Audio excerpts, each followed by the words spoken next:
Hi, I'm Jason Houtsma, the guitar teacher from worshipartistry.com. In this lesson, we're going to be going over the acoustic guitar part for Matt Redman's song 10,000 Reasons, which is also known as Bless the Lord. I love this song. I can't get enough of it right now. So I'm excited to teach it. I'm actually going to split this lesson up into two different parts. This lesson is going to mainly focus on the acoustic guitar part that is played throughout the song. So I'm going to go through the chords and strumming pattern and do a little walkthrough. However, there's also going to be a more advanced lesson in a different video that focuses on taking the piano part of the song and actually turning it into an acoustic guitar part.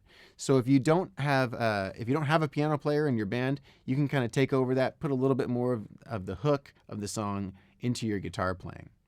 Really quickly, if you haven't been over to worshipartistry.com yet, make sure you go over there. Let us know what songs you want to learn, because I want to teach what you want to learn. I hate teaching a bunch of stuff that nobody cares about. So make sure you head over there, sign up on the email list. You'll be notified the moment the site goes live, and you'll have free access to start. So go ahead and check that out, worshipartistry.com. All right, let's get on with the lesson. All right, let's start off with our strum pattern. So go ahead and pull up your rhythm chart below, and you'll notice that the song is played in a 16th note pattern. So our strumming our hand is always moving in 16th notes. Remember, we never stop moving our hands. So it's just 1 E and 2 E and 3 E and 4 E and, all right? But we're only actually going to be strumming on the 1, 2, and 3, 4, and So once again, just 1, 2, and 3, 4, and most of the time, our chord is actually going to be changing in between that. So it'll be changing on the 3. So for example, we'd go, if we were just switching from, say, a C to a G, we'd be 1, 2, and 3, 4, and all right? So go ahead and try that rhythm along with the loops. Remember, start nice and slow, and then build up each loop as they go, and then we'll move on to the chords. All right, now let's take a walk through our chords.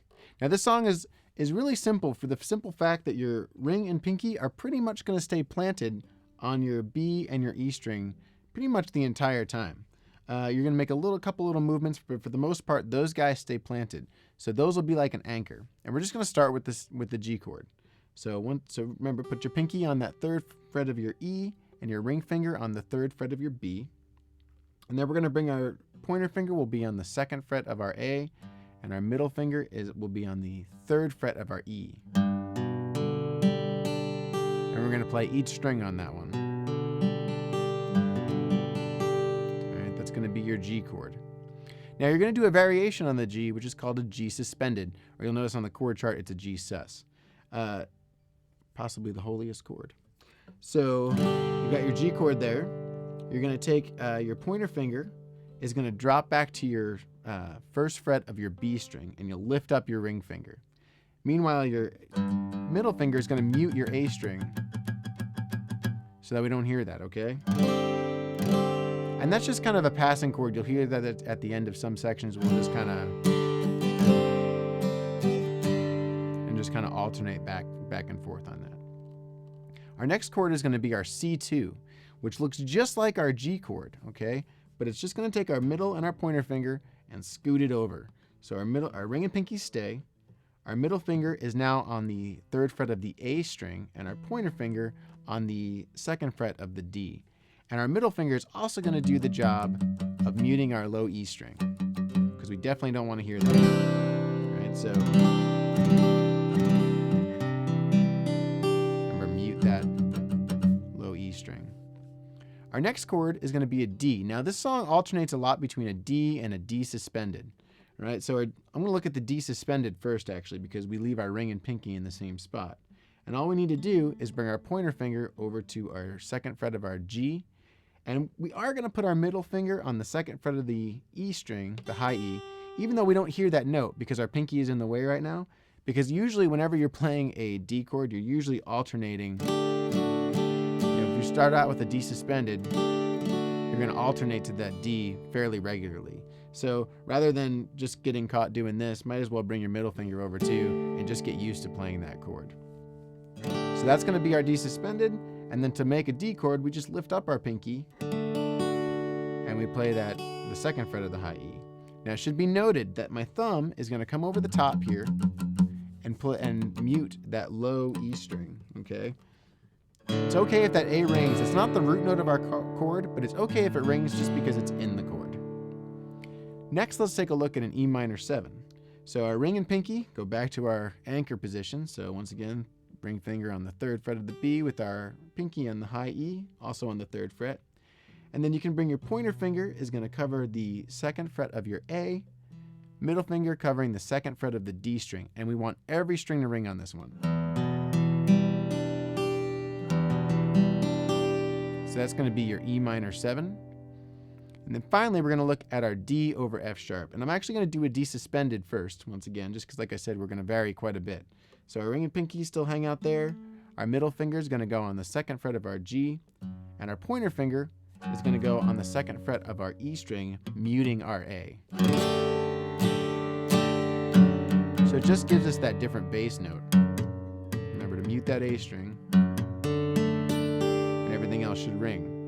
The other option is you can play a D over F sharp, where you play just a D chord like so, and bring your thumb over the top to play that low E. And then you can just leave that A string open. I'm more of a fan of that one. And sometimes I'll even lift up my pinky and just mute that high E to play the D over F sharp. And then that brings us back to our G chord. Let's take a look at the 3/4 walkthrough. For our 3/4 speed walkthrough, I've slowed it down to 60 beats per minute, but I've also included in the loops below, I've got, make sure you check those out because I've got slower loops of both the verse and the chorus, so you can just practice where those chord changes happen and then bring them up to speed, and then you can try playing along with this walkthrough. So go ahead and pull up your chord chart, and let's take a walkthrough. 1, 2, 3, intro. 1 strum to the G. Walk down, F sharp, E minor. C. Remember, you're not actually playing here if you're playing with a full band. Suspended to D. Chorus 1, C2, G, D over F sharp to E minor 7. C2, G. We'll go suspended to the D. Sing like C2, E minor 7. We're going to walk up fast here. C, D, E minor.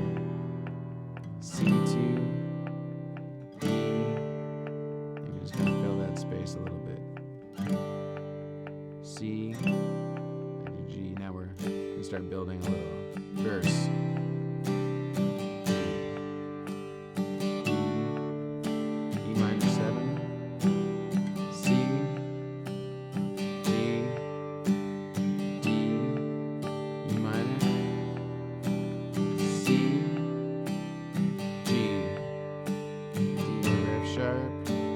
Pause on the E minor. 2, 3, 4, C, G, suspended, F sharp, G. And you can kind of fill it out with that suspended there. Back to our chorus. G, D over F sharp, E minor, C2, G. Suspended, back to the D, C2, E minor, C2, D, E minor, C2, to D, sus, to C. One more time on that C, back to the G. Verse 2, C, G, D suspended, D, E minor 7, C2, G,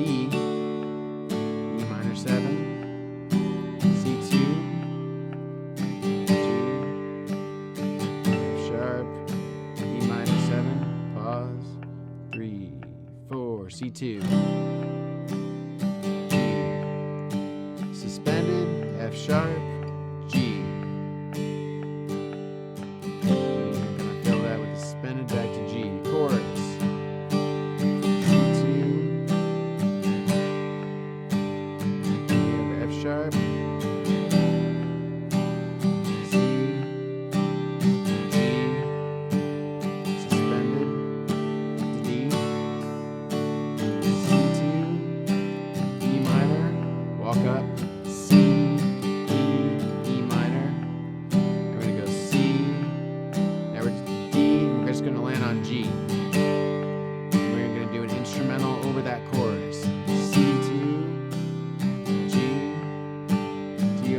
sharp, minor, C, G, E suspended, D, C2, E minor, C2, E minor 7, C2, to the D, back to the G. We're going to go to verse 3, C2, D. This one's a little different than the other verses. F sharp, E minor, C2, D, E minor 7. So change C2, E minor 7, C2, E minor 7, pause, 2, 3, 4, C2, G, suspended, F sharp, and G.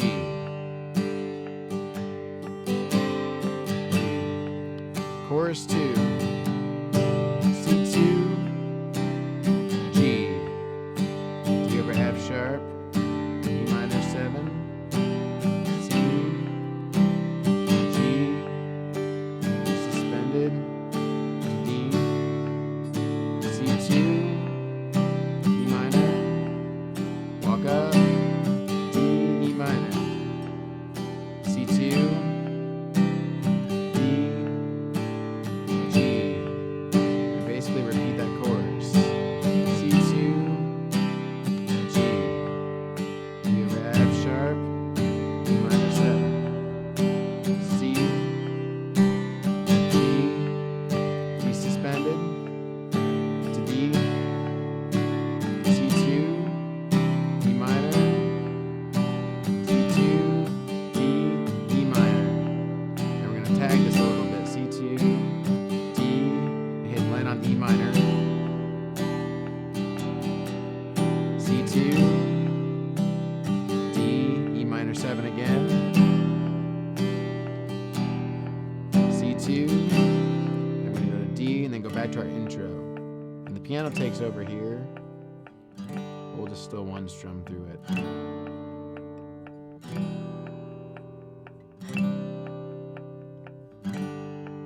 our D suspended, back to our D, and then it tags at the end with a C2, the second half of the chorus.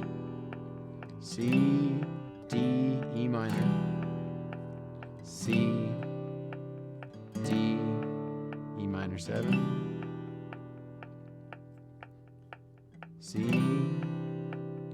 D, E minor 7 again. Finally, I'm going to slow down here. And then kind of just strums it out and takes a nice slow ending there. All right, hopefully you got that. Like I said, try it with the loops. Make sure that you're locking in and getting up to speed. And then if you got that, try it with the music video. Good luck.